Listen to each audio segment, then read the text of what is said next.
Guys কিছুদিন আগে আমাদের সকলের জন্য কিন্তু গেইনার অফিসিয়াল থেকে একটা টুর্নামেন্টের আয়োজন করা হয়। আর এই টুর্নামেন্টের প্রাইস পুল ছিল 10 লক্ষ টাকা। আর আমার স্কোয়াডে কোন কোন প্লেয়ার ছিল আজকে সবকিছু রিভিল করব। আর আমরা রাউন্ড 1-এ কি খেলা দিলাম সেটাও তোমাদের সাথে শেয়ার করব। তো বেশি পেঁচাল না পারি, মূল ভিডিওটা শুরু করি। আমার স্কোয়াডে যে ফার্স্ট রাশার আছে তার নাম হচ্ছে কিন্তু FFX টর্নেডো, আর তার প্রোফাইলটা কিন্তু তোমরা দেখতেই পারতাছো। আর আমার স্কোয়াডে যে সেকেন্ড রাশার রয়েছে তার নাম হচ্ছে কিন্তু FFX ফাইটার, তার প্রোফাইলটাও কিন্তু তোমরা দেখতে পারতাছো।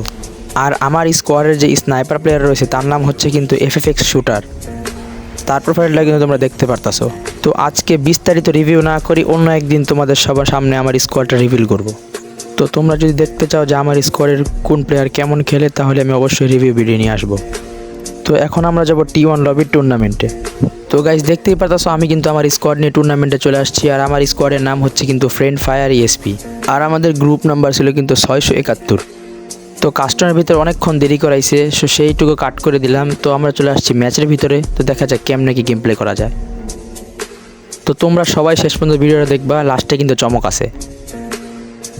তো আমি কিন্তু ল্যান্ড করে ফেলি ক্লক টাওয়ারের ভিতরে। ভাবছিলাম যে এই জায়গায় কোনো প্লেয়ার নামবে না, তার জন্য রিল্যাক্সে লুট করে আমরা ফাইটটা নিব।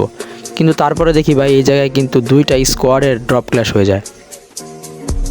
তো গাইস নামার সাথে সাথে কিন্তু আমি একটা P90 পেয়ে যাই, আর এনিমি মারার জন্য রাশ দিয়ে দিই। তখন দেখি এনিমিরা সব আশেপাশে নামছে। তো দেখতে পারতাছ অনেকক্ষণ কিন্তু এই জায়গায় হোল্ড করে খেলতেছি, কারণ সব প্লেয়াররাই কিন্তু চাইতেছে যে এই জায়গাটা কোয়ালিফাই করে যাক। কিন্তু রাউন্ড 1 থেকে কিন্তু একটা স্কোয়াডই কোয়ালিফাই করবে।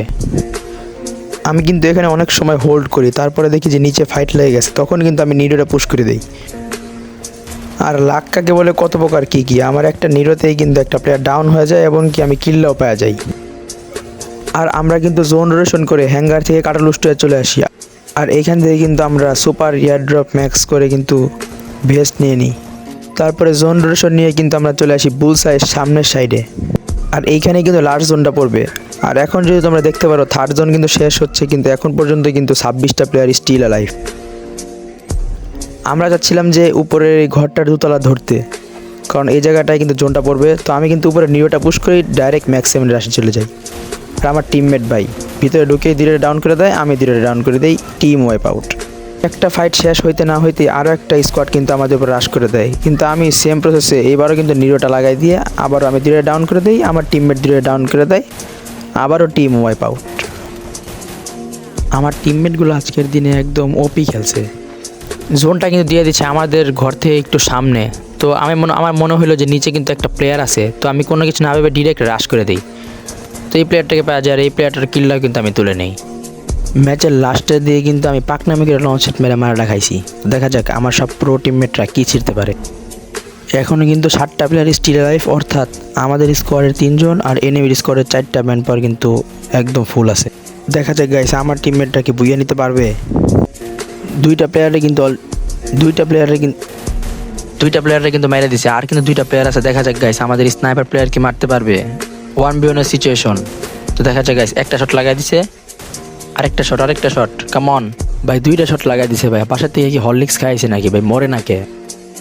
আর এরকম করে শেষ পর্যন্ত কিন্তু আমরা বুইয়েটা নিয়ে নিই। আর এই ম্যাচে কিন্তু আমাদের কিল ছিল 14টা আর প্লেসমেন্ট পয়েন্ট 12টা, অর্থাৎ এই এক ম্যাচ থেকে কিন্তু আমরা 26 পয়েন্ট পাইছি। আর আমার ভয়েসটা কিন্তু একটু উল্টাপাল্টা লাগতে পারে, কারণ ভাই নতুন ইউটিউব শুরু করছি। তোমরা সকলে একটু সাপোর্ট করো ভাই। লাইক করো নাই তারা জলদি করে লাইক করে দাও, আর যারা সাবস্ক্রাইব করো না তারা জলদি করে সাবস্ক্রাইব করে দাও। আর যারা টুর্নামেন্ট খেলার জন্য বিশ্বস্ত জায়গা পাচ্ছ না, তারা চাইলে আমার ডিসক্রিপশনে থাকা হোয়াটসঅ্যাপ গ্রুপে জয়েন হতে পারো। এখানে কিন্তু আমি প্রতিদিন ফ্রি টুর্নামেন্টের পাশাপাশি পেইড টুর্নামেন্টও ছেড়ে থাকি।